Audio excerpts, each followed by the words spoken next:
السلام علیکم لسنرز۔ عبدالقیوم شاد صاحب کی تحریروں سے آپ بخوبی واقف ہوں گے۔ عبدالقیوم شاد صاحب اردو فکشن کے ایک قداور شخصیت ہیں۔ آپ کی تحریروں کا سب سے مقبول سلسلہ ڈی ایس پی ملک صفدر حیات اور ایڈوکیٹ مرزا امجد بیگ کی کہانیاں ہیں۔ آج میں آپ کی خدمت میں عبدالقیوم شاد صاحب کی ایک فکشن اسٹوری لے کر آئی ہوں۔ مجھے امید ہے کہ یہ خوبصورت تحریر آپ کو ضرور پسند آئے گی۔ آپ سے گزارش ہے کہ ہماری حوصلہ افزائی کے لیے آپ میرے چینل کو لائک اور سبسکرائب ضرور کر دیجیے۔ شکریہ۔ آئیے کہانی کا آغاز کرتے ہیں۔ باپ کی وفات تک بوٹا لوہار ایک سیدھا اور مست آدمی تھا۔ وہ دن بھر گرم لوہا کوٹتا، پیٹ بھر کر کھانا کھاتا اور رات کو لمبی تان کر سو جاتا۔ وہ اتنا سیدھا تھا کہ اگر کوئی اس کو تھپڑ بھی مار دیتا تو وہ ہنستا رہتا، یہی سمجھتا کہ اگلے نے پیار میں تھپڑ مارا ہے۔ وہ 10 سال کی عمر سے لوہا کوٹ رہا تھا اور اب 30 سال کی عمر میں اس کا جسم لوہے کی طرح سخت ہو چکا تھا۔ باپ کی زندگی میں اس نے ضروریات زندگی کے بارے میں کبھی سوچا تک نہیں تھا۔ اسے پہننے کو کپڑا، کھانے کو روٹی اور سونے کے لیے بستر میسر تھا۔ اس سے زیادہ اس کی کوئی ضرورت بھی نہیں تھی۔ اسے کچھ پتہ نہیں تھا کہ پیسہ کمانے کے لیے باپ کو کتنے پاپڑ بیلنے پڑتے تھے اور ضرورت کی چیزیں کہاں سے آتی تھیں۔ اس کی 2 بہنیں تھیں جن کی شادی ہو چکی تھی، لیکن وہ کنوارا تھا۔ باپ نے کئی بار اس کی شادی کی کوشش کی، مگر اس نے ہمیشہ یہ کہہ کر ٹال دیا کہ میں ابھی شادی نہیں کروں گا، مجھے شرم آتی ہے۔ 30 سال کا ہونے کے باوجود وہ اندر سے بچہ تھا۔ وہ دل میں سوچتا، شادی ہوگی تو بچے بھی ہوں گے، اور جب بچے مجھے ابا کہیں گے تو کتنا عجیب لگے گا، مجھے بڑی شرم آئے گی۔ باپ نے مرنے سے پہلے اسے کہا، بوٹا پتر، میری کوئی جائیداد نہیں ہے، ایک ہی چھپر ہے اور ایک لوہار خانہ۔ محنت سے کام کرتے رہو گے تو کبھی بھوکے نہیں مرو گے۔ اس کے علاوہ مولوی غلام رسول نے مجھ سے 5000 روپے ادھار لیے تھے، وہ اسے واپس لے لینا، رسید صندوق میں رکھی ہے۔ باپ کی وفات کے بعد لوہار خانے کا کام ٹھپ ہونا شروع ہو گیا۔ بوٹا لوہار صرف کام کرنا جانتا تھا، اسے کام کی منصوبہ بندی نہیں آتی تھی۔ جب گھر میں تنگی ہونے لگی تو بوٹے کی ماں صابرہ بی بی نے اسے مولوی غلام رسول والے قرض کے بارے میں یاد دلایا اور صندوق سے چند کاغذات نکال کر دیے۔ ذرا دیکھو تو ان میں قرضے کی رسید کون سی ہے؟ بوٹا 5 جماعتیں پڑھا ہوا تھا اور تھوڑی بہت لکھت پڑھت کر لیتا تھا۔ وہ بڑے غور سے ایک ایک کاغذ دیکھنے لگا۔ ایک کاغذ پر لکھا تھا، دتے لوہار سے 5000 روپے وصول پائے، حسب توفیق واپس کر دیے جائیں گے، غلام رسول افی انہا۔ بوٹے نے 2-3 مرتبہ رسید پر لکھا ہوا نام پڑھا، پھر بولا، رسید تو یہی ہے پر نام ذرا مختلف ہے۔ کیا نام ہے؟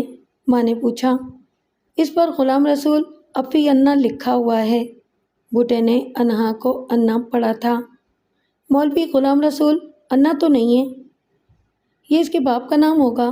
ماں نے کہا، یہ رسید سنبھال کر مولوی غلام رسول کے پاس لے جا اور اس سے کہے کہ ہمیں پیسوں کی بڑی سخت ضرورت ہے، اور دیکھ بڑے ادب سے بات کرنا، مولوی غلام رسول بڑا مرتبے والا آدمی ہے۔ بوٹے نے رسید جیب میں رکھی اور مولوی غلام رسول کے گھر پہنچ گیا، جو مسجد سے ملک تھا۔ اس وقت شام کے 6 بجے تھے اور 35 سالہ مولوی غلام رسول داڑھی کی تراش خراش میں مصروف تھا۔ بوٹے کی دستک پر مولوی کی 17 سالہ بیٹی صادقہ نے دروازہ کھولا۔ وہ نہایت حسین لڑکی تھی اور اپنی عمر سے بڑی لگتی تھی۔ مولوی اسے 7 پردوں میں بند رکھنے کی کوشش کرتا تھا، لیکن وہ ان پابندیوں کی سخت مخالف تھی، کیونکہ اسے اپنے ارد گرد فیشن ہی فیشن نظر آتا تھا۔ گھروں میں فیشن، بازاروں میں فیشن، اسکولوں میں فیشن اور دعوتوں میں فیشن۔ ان کے گھر میں ٹی وی نہیں تھا، مگر وہ چوری چھپے کبھی کبھار پڑوسیوں کے گھر جا کر ٹی وی دیکھ لیتی تھی، وہاں بھی اسے فیشن ہی نظر آتا تھا۔ فیشن کی اس بہتات کو دیکھ کر وہ باپ کی پابندیوں کو ظالمانہ سمجھتی تھی۔ اور گھر کے اندر ہر وقت گھٹن محسوس کرتی رہتی تھی۔ یہی وجہ تھی کہ دستک کی آواز سنتے ہی وہ دروازے کی طرف بھاگتی تھی۔ مولوی نے میٹرک کے بعد اس کی تعلیم ختم کر دی تھی اور اب اس کی شادی کی فکر میں تھا۔ بوڑھے لوہار نے صادقہ کو دیکھا تو آنکھیں جھپکانے لگا۔ اتنی خوبصورت لڑکی اس نے پہلے کبھی نہیں دیکھی تھی۔ میرا نام بوٹا لوہار ہے، اس نے نظر چراتے ہوئے کہا۔ میں مولوی غلام رسول سے ملنے آیا ہوں۔ صادقہ بوٹے کی شرماہٹ دیکھ کر کھیکی کرتی ہوئی واپس بھاگی۔ ابا جی باہر بوٹا لوہار آیا ہے۔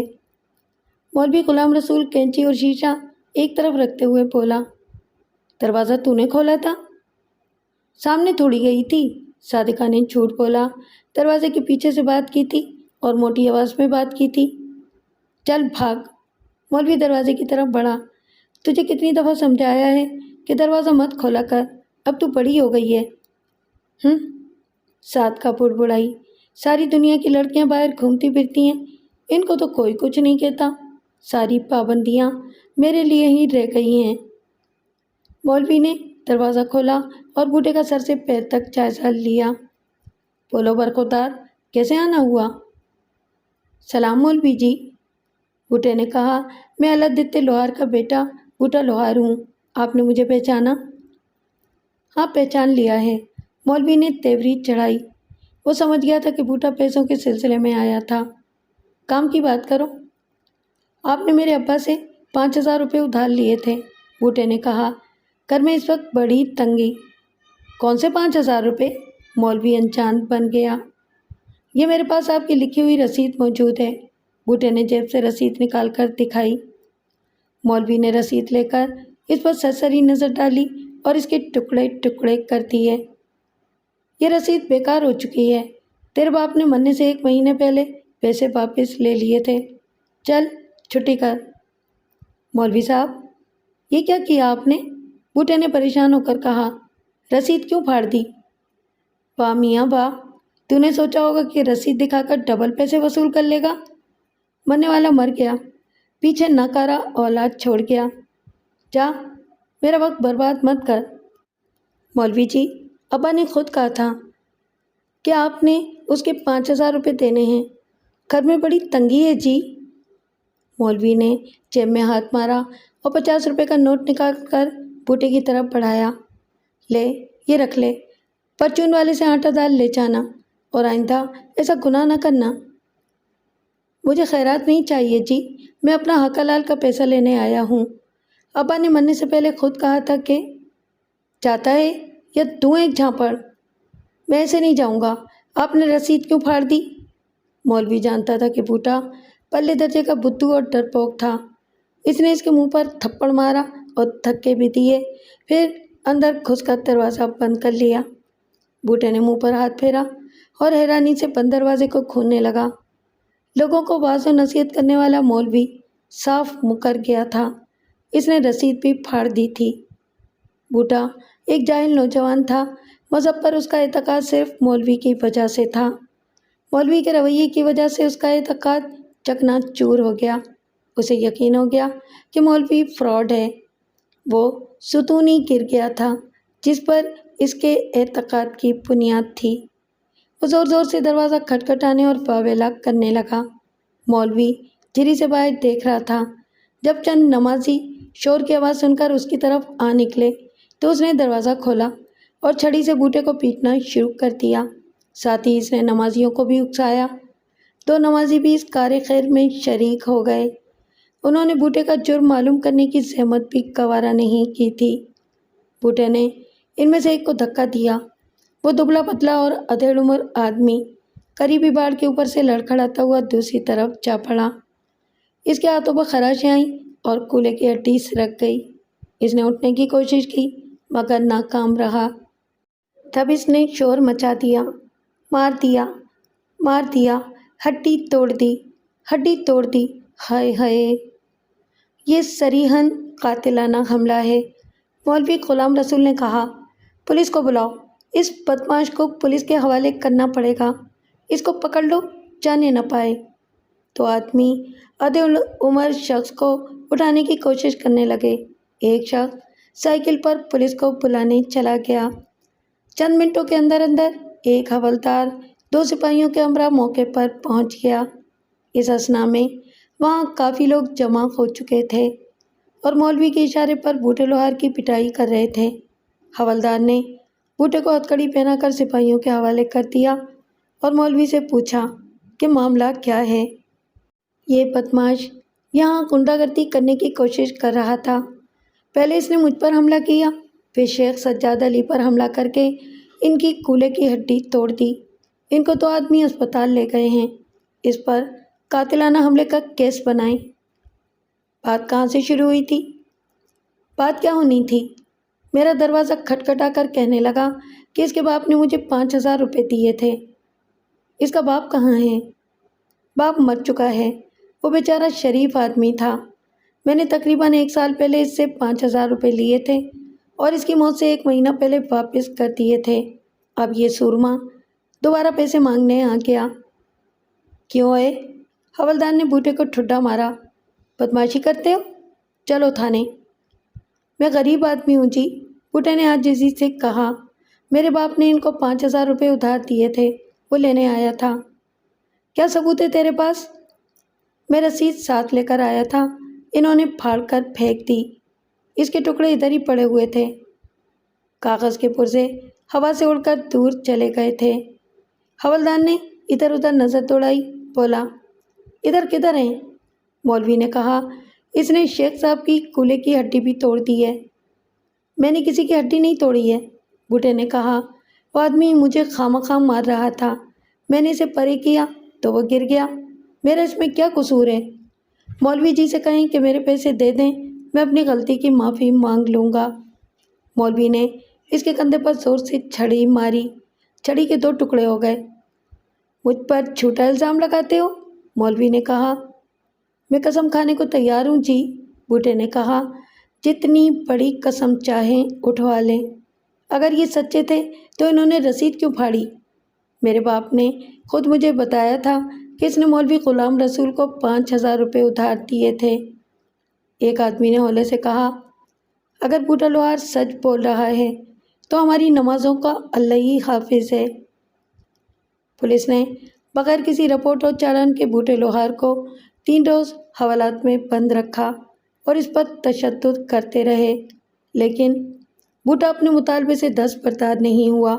وہ آخر وقت تک یہی کہتا رہا کہ مولوی جھوٹ بولتا تھا، اس نے رسید پھاڑ کر پھینک دی تھی تاکہ پیسے دینے نہ پڑیں۔ اس کے فولادی جسم پر تشدد کا کوئی اثر نہیں ہوا تھا۔ چوتھے دن پولیس نے اسے وارننگ دے کر رہا کر دیا۔ جس حوالدار نے اسے گرفتار کیا تھا اس کا نام تاج دین تھا۔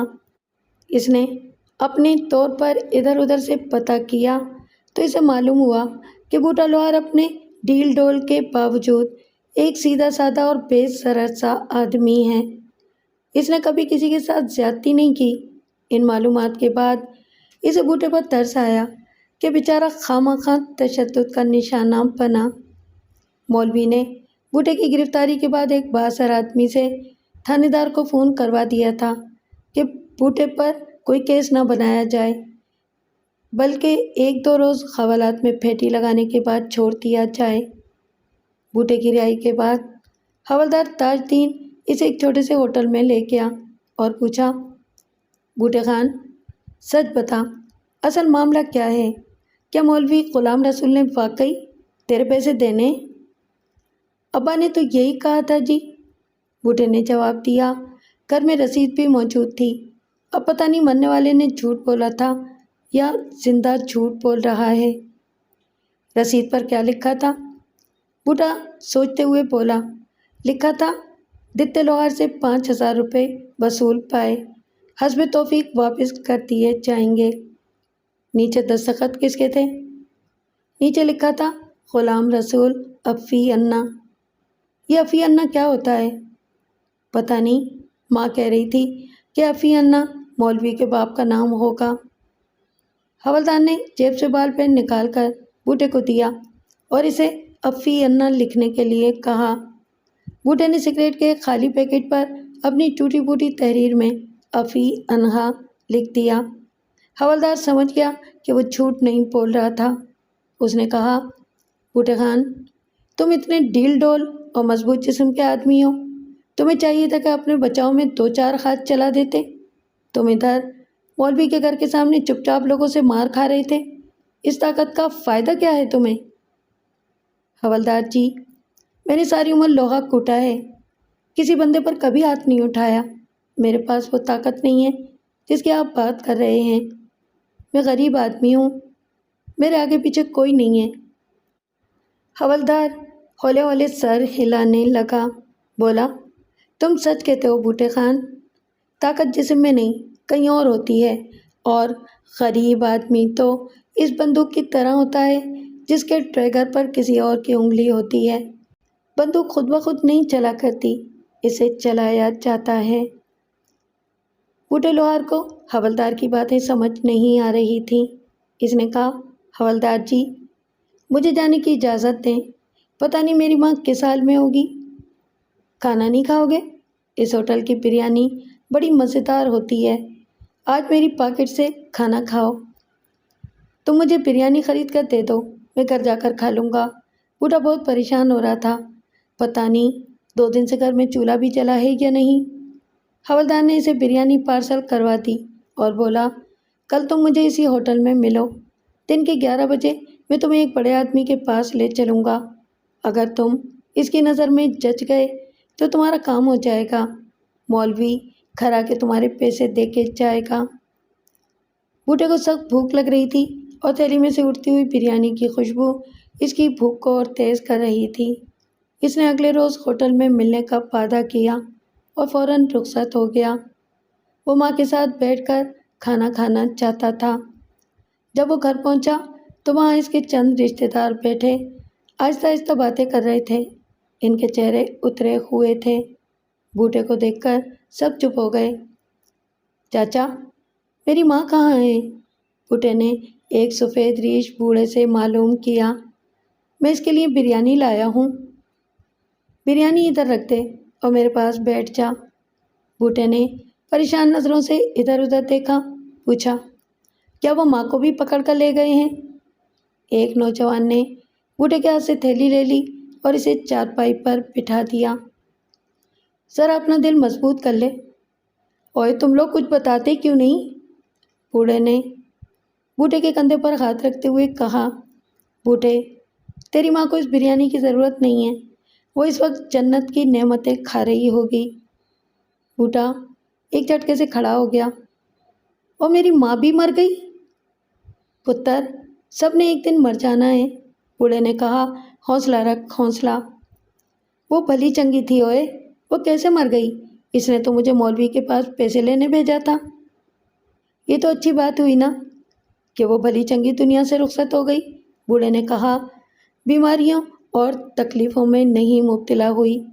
انسان ہنستا مسکراتا دنیا سے رخصت ہو جائے تو خود بھی سوکھا رہتا ہے اور اس کے رشتے دار بھی۔